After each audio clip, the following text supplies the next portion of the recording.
Good evening all of you. आज मैं पूरा full chapter number 4 conversion of company जो कंपनी लॉ में आता है वो मैं रिवाइज कराने जा रहा हूँ। कन्वर्जन का सेक्शन नंबर होता है 18। याद रखना बहुत आसान है। हम लोग माइनर से मेजर किस उम्र में बनते हैं? 18 साल की उम्र में। तो आप सेक्शन नंबर 18 से सेक्शन नंबर 18 में one type of company can convert to another type of company by following the procedure. Sir क्या प्रोसीजर है? नंबर 1, कंपनी को अपना मेमोरेंडम और आर्टिकल बदलना पड़ेगा, जिसके लिए 1 या 2 एसआर पास करना है। देखो, मेमोरेंडम बदलने के लिए और आर्टिकल बदलने के लिए सेम एसआर पास भी कर सकते हो, दो एसआर की जरूरत नहीं है। पहला पॉइंट। दूसरा पॉइंट है आरओसी जो है वो आपको एक सर्टिफिकेट ऑफ नया इनकॉर्पोरेशन देगा, बिकॉज आप एक अलग टाइप की कंपनी में कन्वर्ट हो रहे हो, तो नया सर्टिफिकेट मिलेगा नया नाम के साथ। Third point, no change in ALCL. केवल कंपनी अगर अपना टाइप चेंज कर ले, private to public, public to private, तो उससे उसके असेट, लायबिलिटी, कॉन्ट्रैक्ट और लीगल केसेस तो बदलेंगे नहीं ना, वो तो वही रहेंगे। So that is conversion. हमारे सिलेबस में 2 मेन कन्वर्जन आता है। एक है पहला private company to public company. ये गुड न्यूज है, एक छोटी कंपनी प्राइवेट वो पब्लिक बन रही है, बड़ी कंपनी बन रही है। तो यहाँ पर बहुत अच्छी बात है, गुड न्यूज है, आपको कोई एडवर्टाइज करने की जरूरत नहीं है, आपको किसी हायर अथॉरिटी से पूछना नहीं है। केवल आप अपने शेयर होल्डर से एसआर पास करवाइए, मेमोरेंडम आर्टिकल चेंज कीजिए, आरओसी के पास फॉर्म नंबर INC 27 जमा कीजिए और आरओसी पलट के आपको देगा new certificate of incorporation INC 11। That's all. ज्यादा फेमस है ये, एक पब्लिक कंपनी प्राइवेट बन रही है। Sir that's a big problem, because बड़ा कंपनी जब छोटा बन रहा है तो बहुत सारे लोगों को ऑब्जेक्शन होगा, क्रेडिटर्स को, डिवेंचर होल्डर्स को वगैरह। तो यहाँ पे आपको ढिंडोरा पीटना पड़ेगा। ढिंडोरा पीटने का पर्पस क्या है? ताकि किसी को भी अगर कोई दिक्कत है हमारे कन्वर्ट होने से, तो आप अपना ऑब्जेक्शन जमा कर सकते हो आरडी के पास। तो यहाँ ढिंडोरा पीटने का फॉर्म नंबर है INC 25A एडवर्टाइजमेंट का। ऑब्वियसली एसआर तो पास होगा शेयर होल्डर्स का, उनकी अनुमति के बिना तो आप कन्वर्ट हो नहीं सकते, तो मोआ हुआ चेंज होगा। आपको आरडी से अप्रूवल चाहिए और आरडी से अप्रूवल के लिए एक स्पेशल फॉर्म है, यहाँ पर नीचे देखो RD1। तो आरडी के पास फॉर्म जमा होगा, फिर आरडी हियरिंग करेगा, कंसेंसस पे पहुंचेंगे इत्यादि, फिर आरडी का ऑर्डर आएगा। आरडी का जो ऑर्डर आएगा वो आप आरओसी में जमा करोगे INC 28 में, एंड वो आपको दे देगा नया सर्टिफिकेट INC 11 में। सो ये था कन्वर्जन। ये 2 टॉपिक कन्वर्जन में ज्यादा फेमस है। नेक्स्ट सेक्शन नंबर 19, ये इसी चैप्टर के अंदर आता है। क्रॉस होल्डिंग अलाउड नहीं है। होल्डिंग सब्सिडियरी कंपनी होल्डिंग के शेयर्स नहीं खरीद सकता, होल्डिंग कंपनी अपने शेयर सब्सिडियरी को नहीं दे सकता।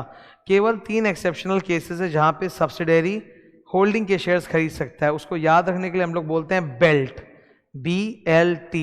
बी से बिफोर बिकमिंग सब्सिडियरी। अगर सब्सिडियरी कंपनी के पास पहले से ही, वो सब्सिडियरी बना भी नहीं था, उसके पहले से उसके पास होल्डिंग के शेयर्स है तो चलेगा।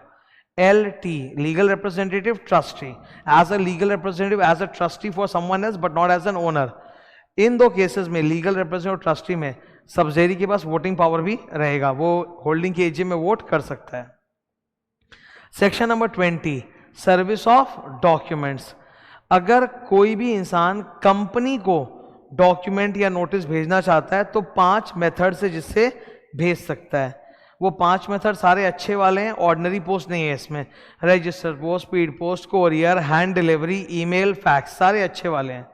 लेकिन कंपनी अगर आरओसी को या अपने शेयर होल्डर को कोई डॉक्यूमेंट या नोटिस भेजना चाहता है तो 6 तरीके हैं, जिसमें ऊपर वाले 5 तो है ही। एक सस्ता वाला तरीका है ऑर्डिनरी पोस्ट या सर्टिफिकेट ऑफ पोस्टिंग। ये सस्ता तरीका होता है ऑर्डिनरी पोस्ट, ठीक है, तो कंपनी वो कर सकती है।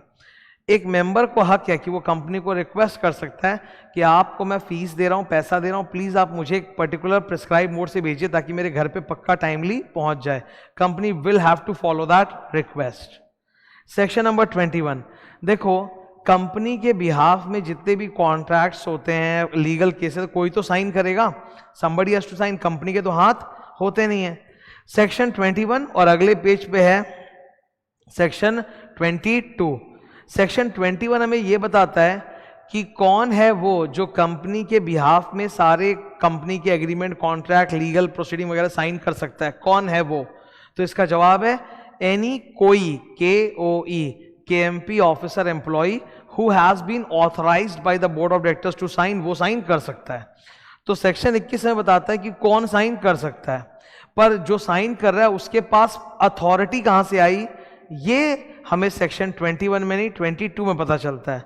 22 बोलता है कि कंपनी जिस व्यक्ति को भी अथॉरिटी देना चाहता है, जिस KMP ऑफिसर एम्प्लॉय को अथॉरिटी देना चाहता है to sign on behalf of the company, उसके लिए कंपनी एक पावर ऑफ अटॉर्नी एग्जीक्यूट करेगा। अब देखो कंपनियों में ना कॉमन सील पहले हुआ करते थे, 2015 के अमेंडमेंट के बाद हट गया है। तो many companies are there which have common seal and some don't have. तो अगर कंपनी के पास कॉमन सील है तब तो कंपनी एक पावर ऑफ अटॉर्नी बनाएगी, उस पर कॉमन सील डालेगी और सामने वाले को केएमपी ऑफिसर एम्प्लॉय को अथॉरिटी दे देगी। लेकिन अगर कंपनी में कॉमन सील नहीं है तो power of attorney will be signed by either 2 directors or a director and a CS. If the company does not have a CS, then 2 directors will sign the power of attorney. If the company has a CS, a director and a CS will sign the power of attorney. तो 21 बताता है कि किसके पास signing power है, 22 बताता है कि उस बंदे को साइनिंग पावर की अथॉरिटी मिली कैसे, प्रोसीजर क्या है। ठीक है, so that was all about conversion chapter 4। ये फुल रिविजन है। मैं धीरे धीरे हर चैप्टर का रिवीजन बनाते जा रहा हूं और आप लोगों के साथ डेली रिवीजन वाले यूट्यूब चैनल में शेयर कर रहा हूं। ये सारे रिविजन्स बनाने में ट्रस्ट में बहुत मेहनत होती है। मेरी डेली 3 क्लासेस होती है, 2 टैक्स की क्लास, 1 लॉ की क्लास। उसके अलावा मुझे तीनों क्लास का अलग से रिविजन बनाना पड़ता है, उसके लिए अलग से ये सब बनाना पड़ता है। It takes a hell lot of time. So I just want, मतलब देखो अगर कोई चीज़ अगर आज मैं फ्री ऑफ सर्विस ऑफ सारे स्टूडेंट्स के बेनिफिट कर रहा हूँ तो मुझे बेसिकली यही तो चाहिए कि स्टूडेंट उसको लाइक करे, अप्रिशिएट करे कि हाँ भाई सर ने मेहनत की है। तो बहुत इसमें मेरा मेहनत जा रहा है और ऑब्वियसली तुम लोगों का जब सपोर्ट आता है ना तो उससे और हिम्मत बनती है कि और आगे मेहनत करते रहो, बिकॉज ये कोई वन टाइम मेहनत नहीं है, it's a daily effort. So daily effort के लिए वो जो इंसेंटिव होता है वो मिलते रहता है कि हाँ भाई स्टूडेंट्स को पसंद आ रहा है, इससे बड़ा और इंसेंटिव क्या हो सकता है। Thank you.